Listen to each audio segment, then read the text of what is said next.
बहुत ही सौभाग्य का समय है कि प्रभु की असीम दया दृष्टि से हम सभी लोगों को इस सत्संग का परम पावन अवसर मिला है। ये प्रभु की बहुत बड़ी कृपा है, बहुत बड़ी दया है। जब हमें अपने अनमोल जीवन के बारे में कुछ सोचने का मौका मिले, विचारने का मौका मिले, तो प्रभु की विशेष कृपा का अनुभव करना चाहिए कि आज परमात्मा ने हमारे ऊपर बहुत बड़ी कृपा किया है, जो इस अज्ञानता के संसार में हमें कुछ सच्चाई को समझने का मौका प्रदान किया है। बंधु देखिए, इस दुनिया में हम सभी लोग आते हैं और एक दिन सभी चले जाते हैं, पूरा जिंदगी जीते हैं। जीवन भर मनुष्य अपने आप को अकेला सा महसूस करता है। कैसा महसूस करते हैं? अकेले। यदि देखने में परिवार, पुत्र, बेटा, बेटी सब हैं, रिश्तेदार हैं, हित मित्र हैं, लेकिन कभी कभी जो गहराई से विचार करता है तो समझ पाता है कि कौन मेरा है, कौन मेरा साथी है, कौन मेरा साथ निभाएगा। अब जब सच्चाई को विचार करता है तब कोई नजर आता नहीं। महापुरुषों ने समझाया कि दुनिया की कहानी का एक यही सच्चाई है। क्या सच्चाई है? कि एक धुंध से आना है और एक धुंध में जाना है। कहां से आए कुछ नहीं पता, और फिर जाना कहां है कुछ नहीं। धुंध का मतलब होता है अंधकार, जिसमें कुछ समझ में ना आए। लोग आते और चले जाते हैं, कहां से आए, कहां चले गए, ये जिंदगी क्यों मिली है। जिन्हें सत्संग मिल गया और सत्संग का सही मायने में ध्यान दिया, विचार किया, वे कुछ संसार की सच्चाई को समझ पाए। बंधु देखिए, इस जीवन में आकर सब कुछ मिलने के बाद भी मनुष्य अकिंचन, असहाय महसूस करता अपने आप को। चूंकि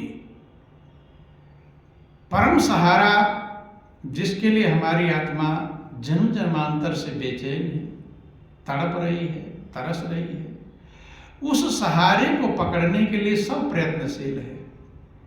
कैसे पकड़े, कौन सा सहारा पकड़ें जिससे हम निश्चिंत हो जाएं? क्या करें जिसका हमारा मन चिंता से रहित हो जाए? प्रयत्न में सभी लगे हैं, लेकिन चिंता से रहित हो पाते नहीं। संत महापुरुषों का अनुभव है। महापुरुषों ने जो अपने जीवन में अनुभव किया और समझाने का प्रयास किया कि एक सहारा अगर आपको मिल जाए परमात्मा का, तो हो सकता है कि आप जीवन में निश्चिंत हो सकते हैं, चिंताओं से रहित हो सकते हैं। बंधु, अब आप कहानियां सुनते हैं, दोहे चौपाइयां भी सुनते हैं। महापुरुष कहते हैं कि हरि सुमिरे सो वार है और गुरु सुमिरे सो पार।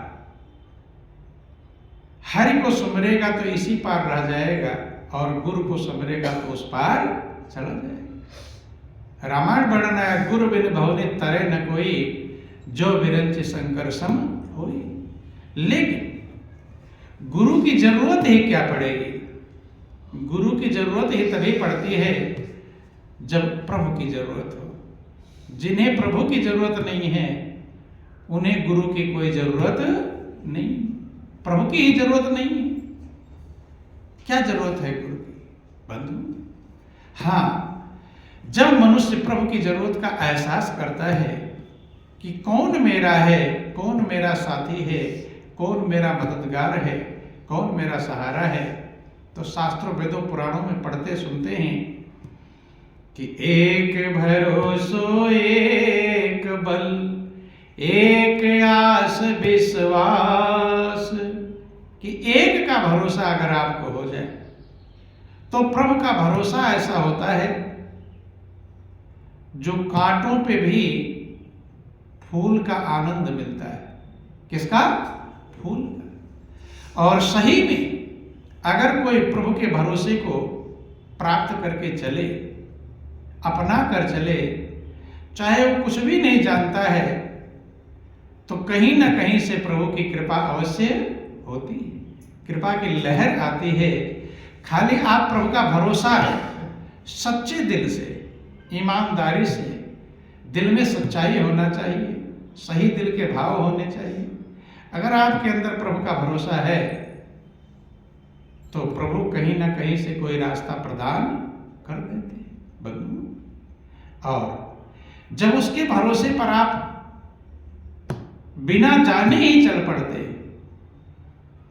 तो आप नहीं जानते लेकिन प्रभु तो जानते हैं, प्रभु सब कुछ जानते हैं। हाँ, आपके हृदय में क्या है वहां सच्चाई होनी चाहिए। वहां अगर सच्चाई है तो महापुरुष समझाते हैं कि चाहे कोई कितने तालों के अंदर बंद हो, और वहां से जब प्रभु की पुकार करता है तो प्रभु आपकी पुकार को सुनते हैं, आपके हृदय के धड़कन को, दिल के स्फुरणा को सुनते ही ग्रहण करते हैं बंधु। और जब आप मजबूत हो जाते हैं, चूंकि प्रैक्टिकल से ही मजबूती आती है, अनुभव से ही मजबूती आती है। एक अनुभव को आपने प्राप्त किया, मजबूत हुए, फिर और मजबूत हो जाएंगे। आप उदाहरण से समझें, जैसे जब लोग साइकिल सीखते हैं पहले, तो साइकिल सीखने वालों को ये मन में विचार रहता है कि रास्ते में कोई खाली रास्ता मिल जाना तो अच्छा रहता है। क्या मन में रहता है? कि रास्ते में कोई भीड़ भाड़ ना आवे। इसीलिए सीखने वाले कहाँ सीखते हैं? खाली मैदान में सीखते हैं, जहाँ खाली रास्ता है वहाँ सीखते हैं बंधु। जब वहाँ पर सीखते हैं ताकि उनकी झंझट खत्म रहती है, सीखना सीख ले। और अगर भीड़ न आवे तो कोई कभी भी सीखना सीख नहीं पाए।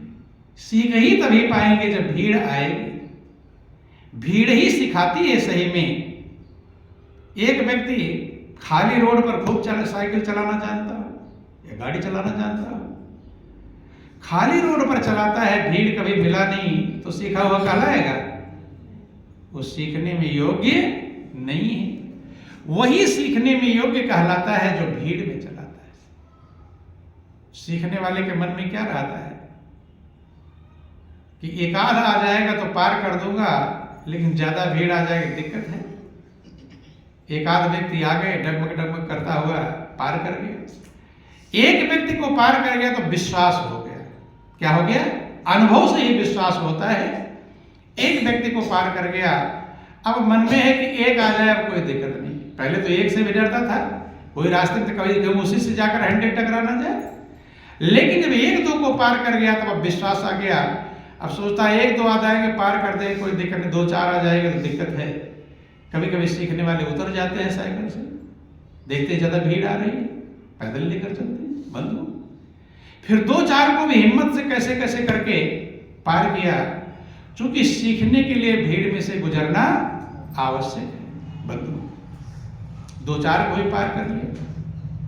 अब सोचा कि छोटी मोटी मोटरसाइकिल आ जाए कोई दिक्कत नहीं, लेकिन बड़ा बड़ा ट्रक आ जाएगा तो फिर दिक्कत हो जाएगी, कैसे बचाऊंगा?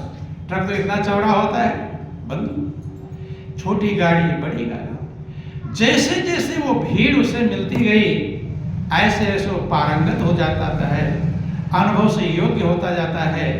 और एक दिन ऐसा आता है जब उसे अब ना भीड़ की चिंता है, ना मोटर गाड़ियों की चिंता है। अब ये चिंता नहीं कि भीड़ ना आवे, मोटर गाड़ी ना आवे, कुछ भी आ जाए, अब वो योग्य बन गया।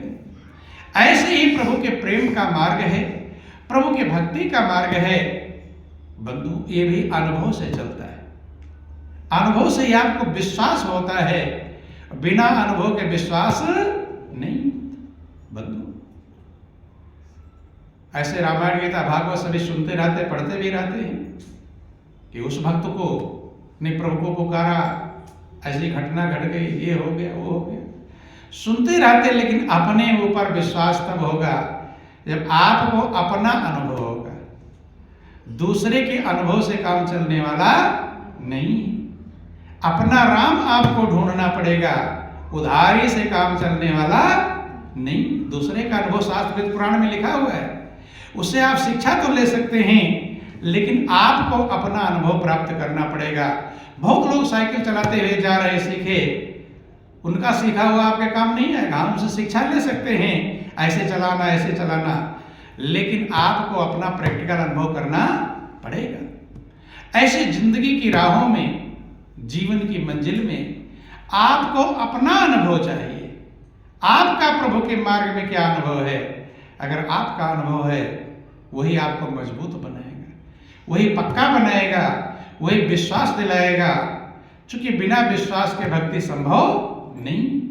वो एकाएक विश्वास नहीं होता, पहले थोड़ा विश्वास, फिर और विश्वास, फिर और विश्वास। रामचरितमानस में वर्णन किया तुलसीदास ने कि बिन विश्वास भगति नहीं, तेहि बिनु द्रवहि न राम। राम कृपा बिन सपने हो, जीवन लह विश्राम। बिना विश्वास के भक्ति होती नहीं। लेकिन विश्वास एकाएक नहीं होता। जितने आप योग्य होंगे, जितना हृदय आपका मजबूत होगा, जितना आपका अनुभव मजबूत होगा, अंतरात्मा में जो आपको अनुभव प्राप्त होता है, वो अनुभव जितना मजबूत होगा, उतना आपका विश्वास बढ़ता चला जाएगा। और जितना जिसके अंदर विश्वास है, उतनी ही उसके अंदर भक्ति है। कम विश्वास है तो कम भक्ति, ज्यादा विश्वास है ज्यादा भक्ति। बंधु, कभी कभी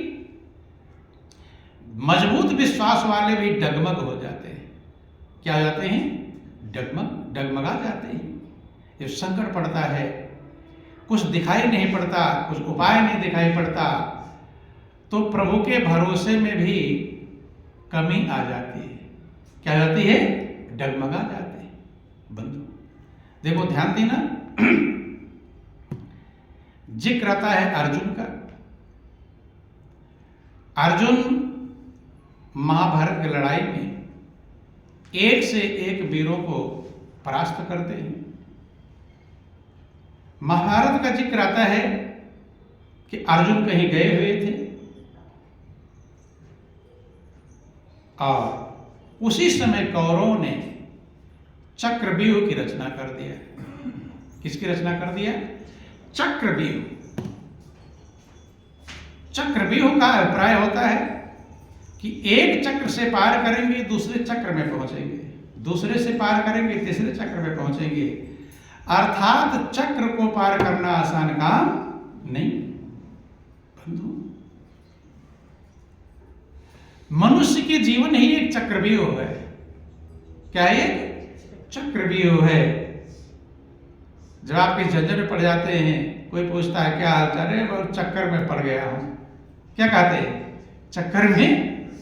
वहां चक्र है और आपका चक्कर है, दोनों का मतलब एक ही है, दोनों का अभिप्राय एक ही है। चक्र का मतलब गोलाकार, चक्र का मतलब वृत्त होता है, जिसके चारों तरफ किधर भी जाओगे आपको बंधन मिलेगा ही मिलेगा। ऐसे जीवन है। जीवन भी एक चक्र है। जिधर भी जाते हैं रास्ता ढूंढते हैं, इधर से जाएंगे तो भी चक्र, इधर जाए तो भी चक्र।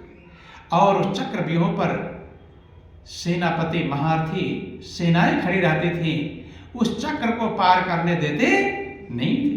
संजोग से कोई वीर एक चक्र को पार कर गया तो दूसरे चक्र पर फिर सेना खड़ी है। बंधु,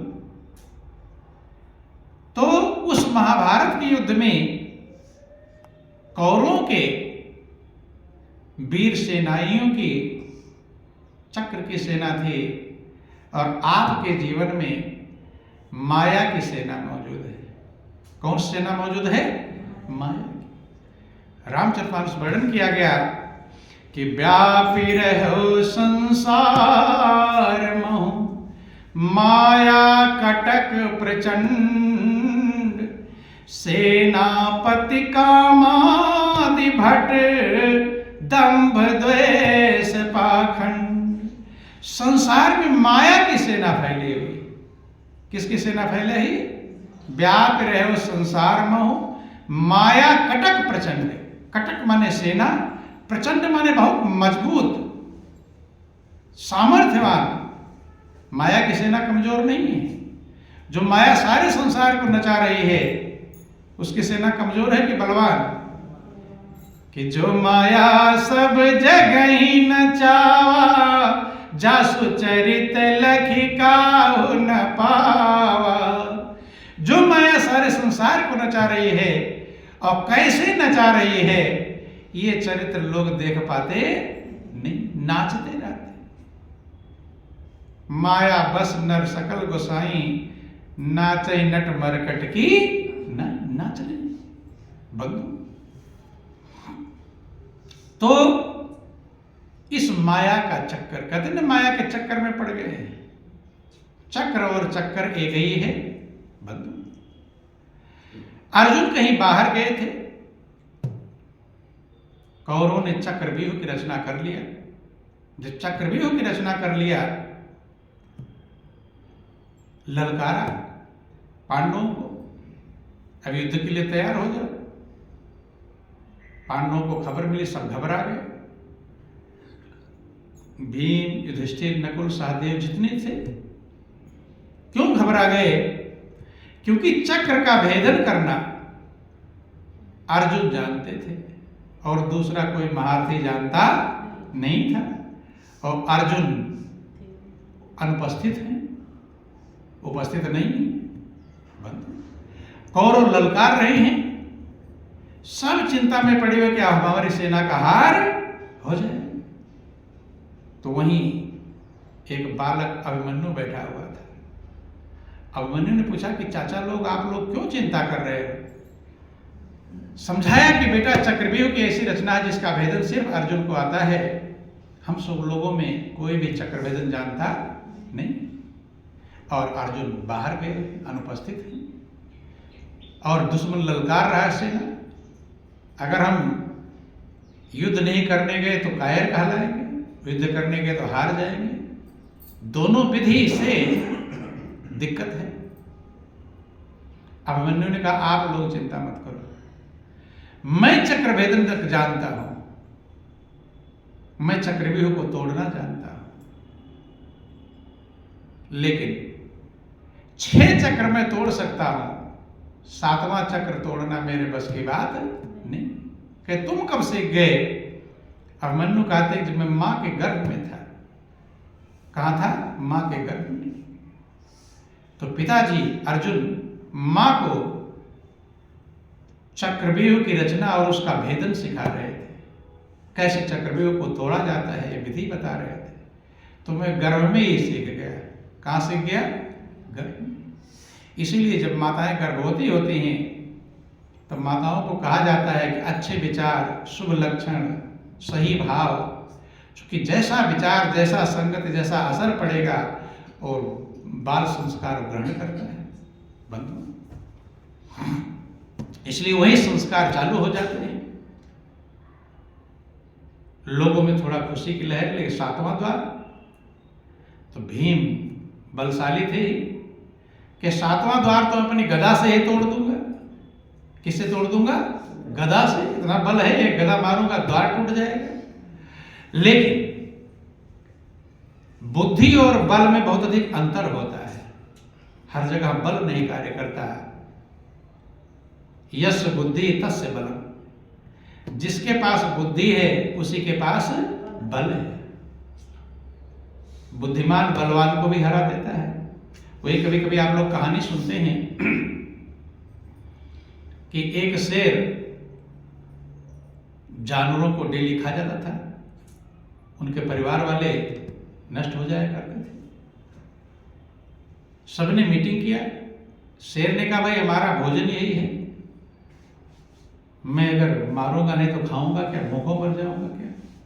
सबने मीटिंग किया कि हम डेली एक जानवर आपके भोजन के लिए भेज दिया का। ऐसे तो पता नहीं कितने को मार डालते हो बिना मतलब के। मारा, गर्दन तोड़ा, खून चूसा, छोड़ दिया, फिर मारा तोड़ा, न जाने कितने को मार डालते हैं। सब बहुत सारे जानवर मर जाते हैं। बंदर होता है ना, बंदर फल तोड़ता है, जितना खाना उतना तोड़ता थोड़ा है, न जाने कितने तोड़ देता है बंदर। तो सबने मीटिंग किया कि ऐसा करो कि एक जानवर प्रतिदिन आपकी सेवा में उपस्थित हो जाया करेगा, आप अपना भूखो भी ना रहो भोजन, और हमारी संख्या भी बची रहे। जितना उधर तुम खाते जाओगे, इधर जानवर पैदा होते जाएंगे तो हमारी संख्या खत्म नहीं होगी, नहीं तो ऐसे खत्म हो जाएगी। निर्णय हो गया। सब एक एक करके जानवर जाने लगे रोज उसके भोजन के लिए। एक दिन एक सियार का नंबर आया। किसका नंबर आया? सियार।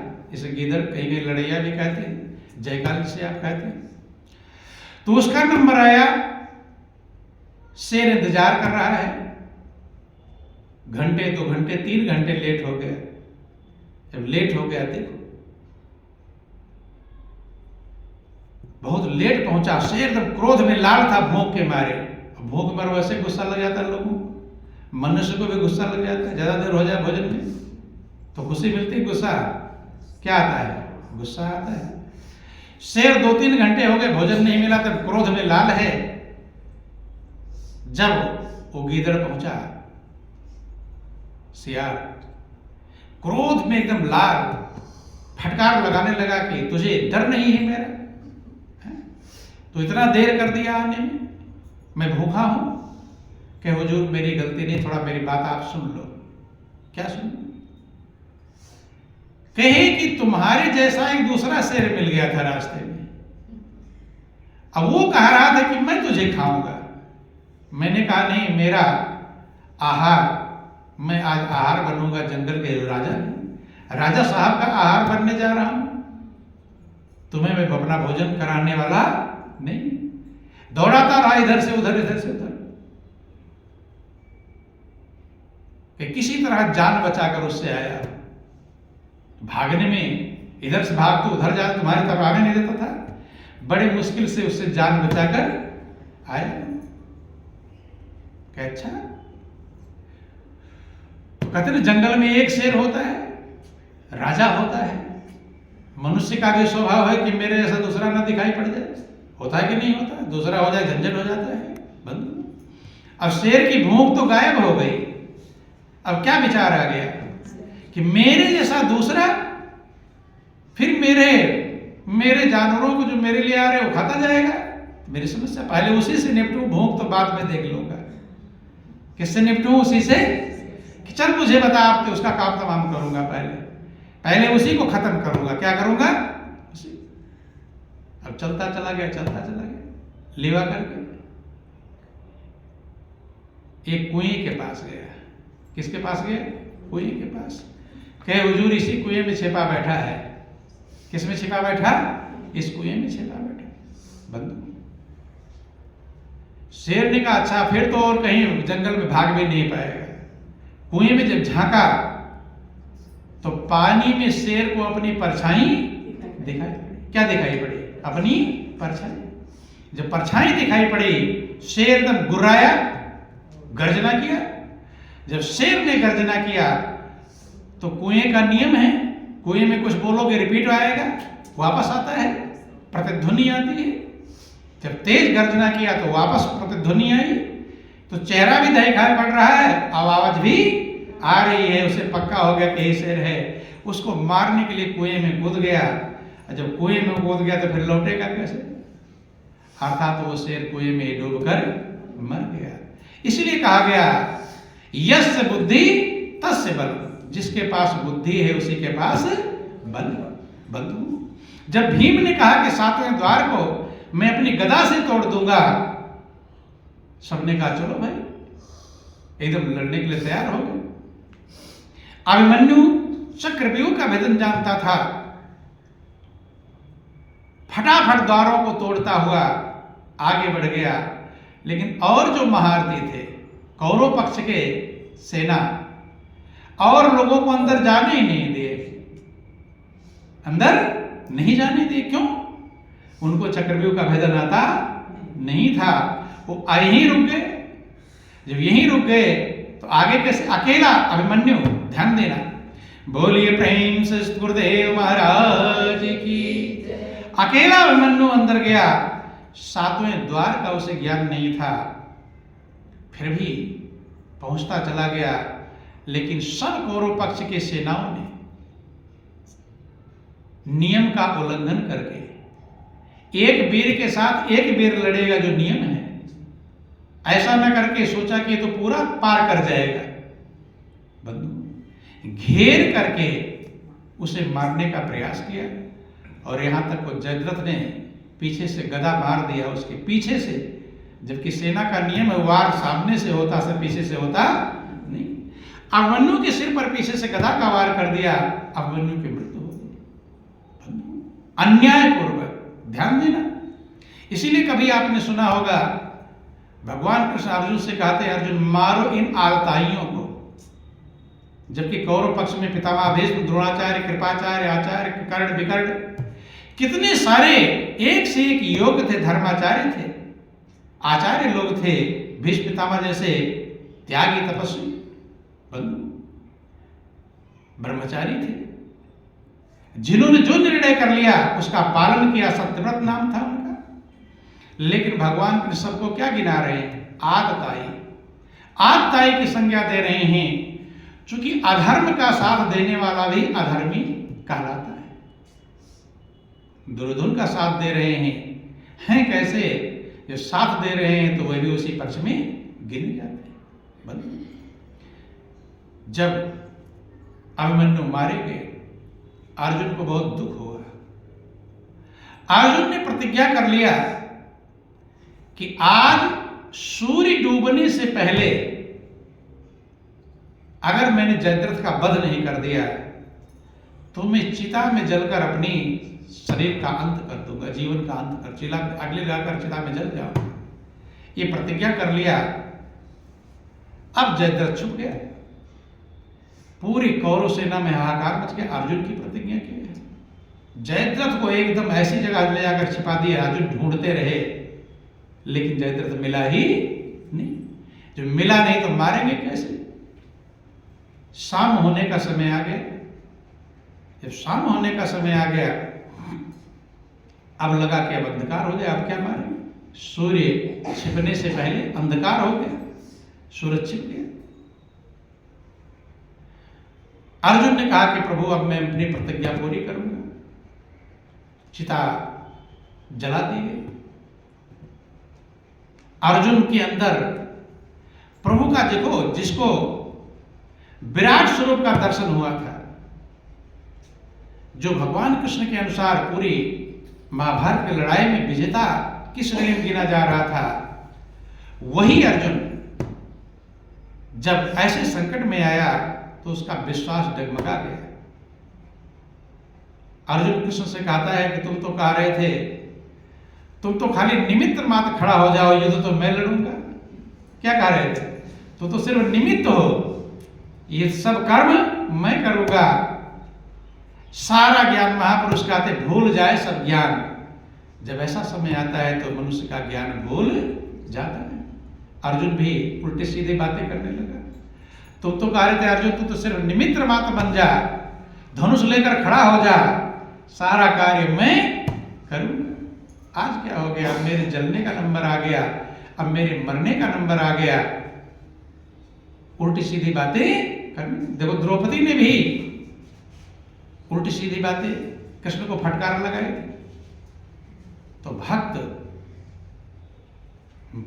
कभी कभी, ऊंचे ऊंचे भक्त भी डगमगाने के नंबर पर आ जाते हैं। और नारद को भी आपने सुना होगा कि नारद भी भगवान विष्णु को जाकर श्राप ही देते थे, उल्टी सीधी बातें बोलने लगे थे। अर्थात कब मजबूती, जिसे विश्वास कहते हैं, वो बहुत बड़े बड़े लोगों का डगमगा जाता है।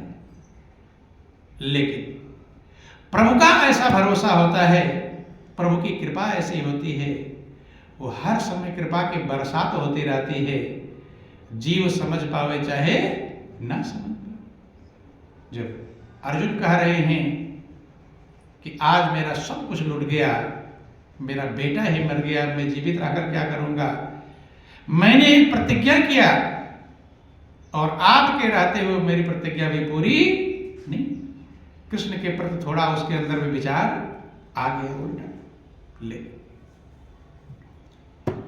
चिता जलकर तैयार, धू धू करके जलने लगी। कौरव खुशियां मना रहे हैं। क्या मना रहे हैं? खुशियां। क्या अब जयद्रथ को बुला लाओ, अब भय खत्म है। ध्यान देना, आज की युद्ध होता है, पहले का युद्ध कैसा था? आज की लड़ाई, पहले का युद्ध था, अर्जुन ने प्रतिज्ञा कर लिया सूर्य डूबने से पहले मैं जयद्रथ का वध कर दूंगा, नहीं चिता में जल जाऊंगा। लेकिन अब उसको भय नहीं जयद्रथ को, क्योंकि प्रतिज्ञा पूरी नहीं कर पाए बंधु। अब बोलिए प्रेम से गुरुदेव महाराज की जय, बोलो वृंदावन बिहारी लाल की जय। ध्यान देना, अब जयद्रथ आ गए, सब ठहाके मारकर हंस रहे हैं। कौन? कौरव पक्ष के लोग, कि भाई अर्जुन जब मर जाएगा, जल जाएगा, तो बिना युद्ध के ही हम लड़ाई को जीत गए। अब यहां लड़ने की बात ही नहीं, पूरी महाभारत जीत ली गई। हंस रहे हैं, खुशियां मना रहे हैं। और जब अर्जुन चिता में जलने के लिए तैयार हो गए, भगवान कृष्ण कहते हैं अर्जुन तुम तो एक क्षत्रिय हो, वीर हो, चिता में जलना है तो वीर की तरह जलो। ऐसे क्या बनिया की तरह जा रहे हो जलने के लिए? वीर गति को प्राप्त हो, वीर की तरह जलो। अरे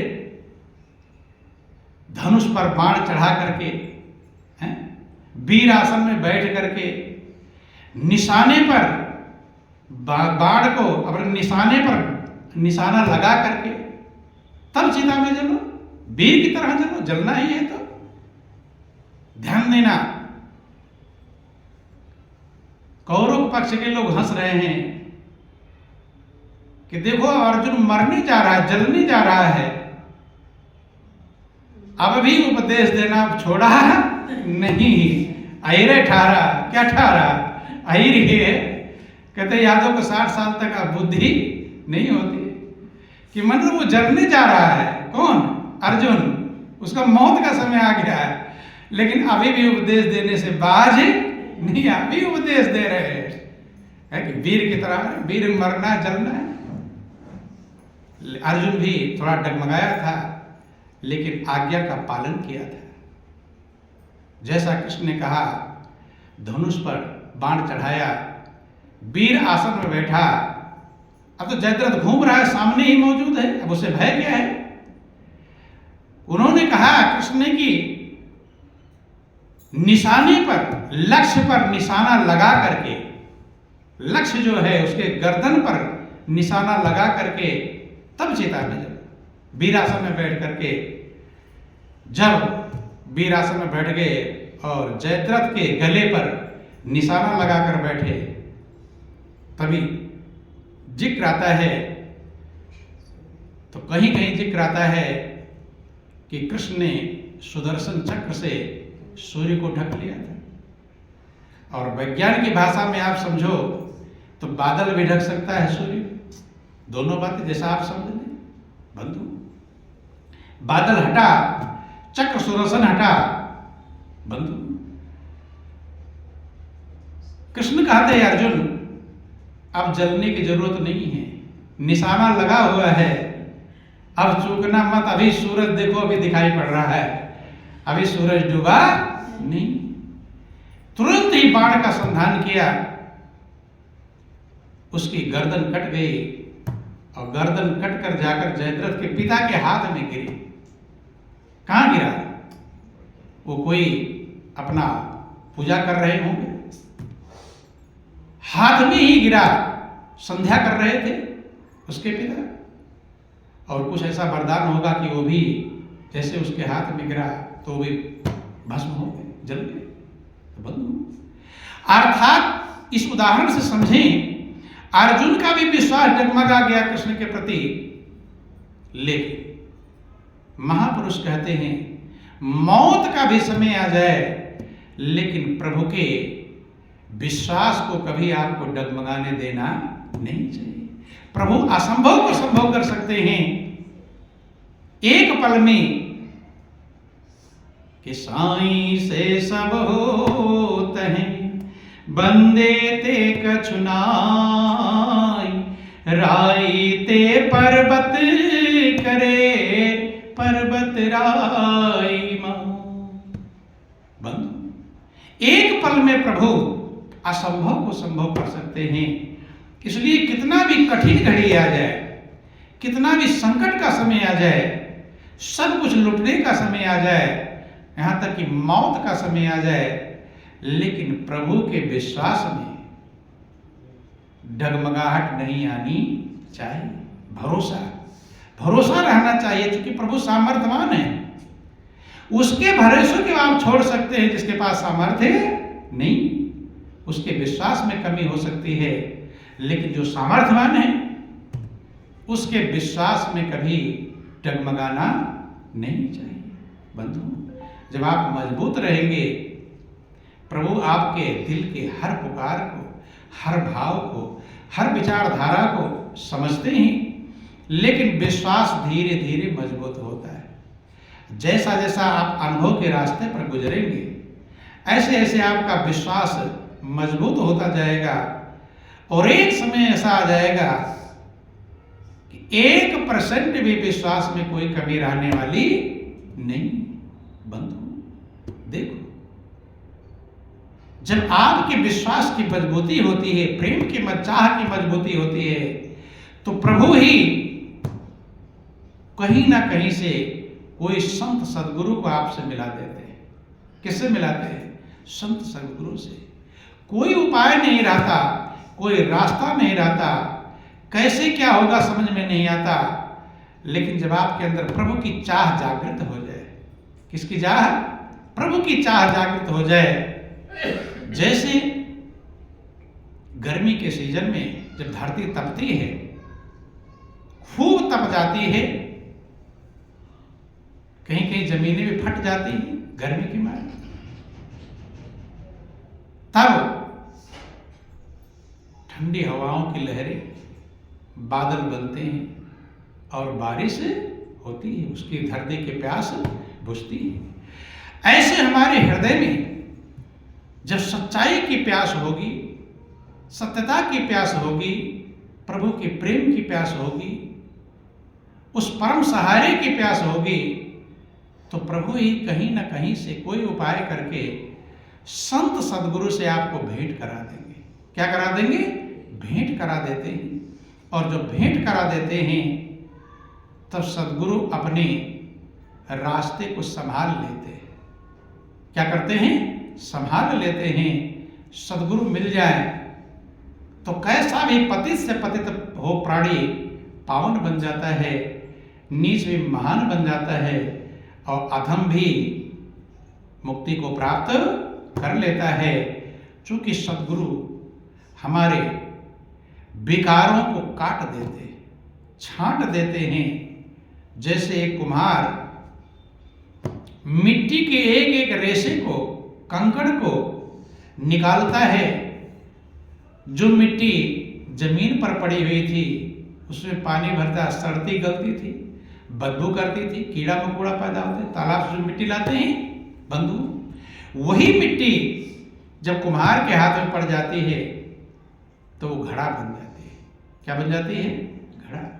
हाँ, घड़ा बनने से पहले कुम्हार उसके सारे रेशे को निकालता है, कंकड़ को निकालता है, घास, तिनके, कुछ भी है, कुम्हार का इरादा रहता है कि इसमें एक भी कंकड़ रहना जाए। जैसे आप लोग दाल चावल तैयार करते हैं, बनाते हैं भोजन के लिए, तो आप उसे साफ करते हैं, उसमें से कंकड़ निकालते हैं, तो आपका इरादा क्या रहता है?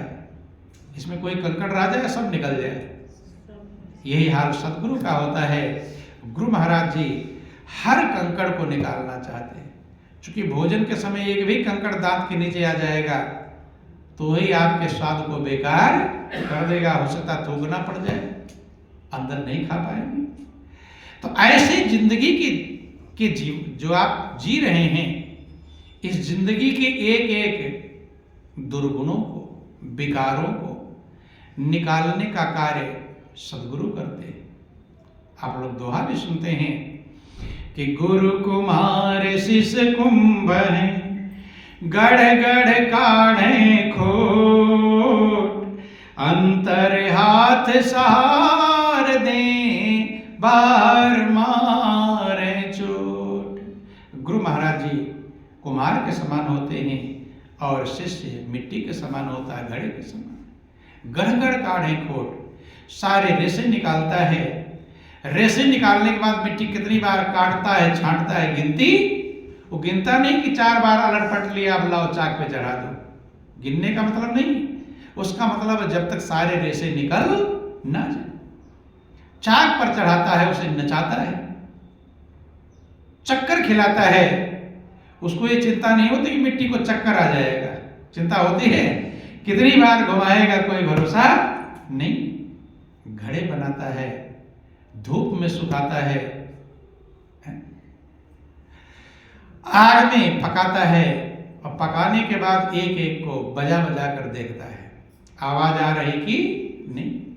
अगर पकी आवाज नहीं आ रही, जरा सा भी कच्चा है तो ले जाएगा बाजार में, फिर बाजार बंद हो। ऐसे जीव मिट्टी के समान संसार में होते हैं। जब तक सदगुरु से नहीं मिलते तब तक वो वही मिट्टी थी, तालाब में पड़ी थी, कीड़े मकोड़े पैदा हो रहे थे, बदबू आ रहा था।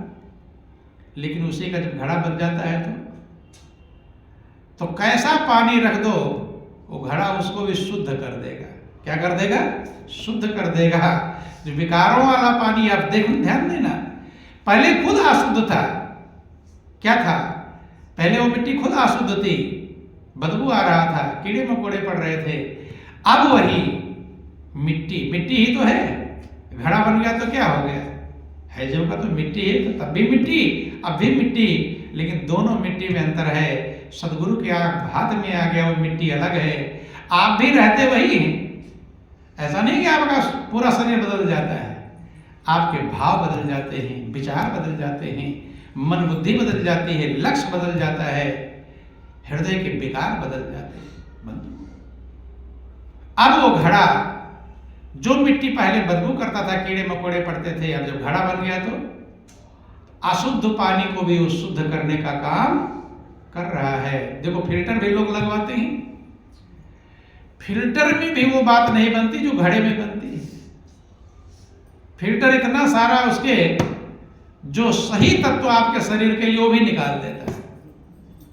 और कभी कभी लोग कहते फिल्टर का पानी नुकसान करता है, लेकिन घड़े का पानी वो शुद्ध ही शुद्ध है बंधु। अब दूसरे पानी को शुद्ध करने की क्षमता आ गई, इसीलिए कहा गया, बोलिए प्रेम से गुरुदेव महाराज कि गुरु जी को कीजिए दंडवत, कोटि कोटि प्रणाम, कीट न जाने भृंग को, गुरु कर ले आप समान। इसीलिए गुरु की महिमा गाते गाते वेद 7 प्राण थक गए। कबीर ने जब गुरु की कीमत को समझा, सोचते हैं लाओ गुरु की महिमा गा, सोचते हैं गुरु के चरणों में मैं कुछ अर्पण कर दूं ताकि मेरे मन को भी संतोष आ जाए कि गुरु महाराज जी ने मेरा इतना बड़ा उपकार किया, मैं भी कुछ अर्पण करूं। लेकिन अपने आप को असमर्थ पाते हैं कि राम नाम के पट तरे, देव को कछु नाई, क्या ले गुरु संतोष ये, हौस रही मन मान।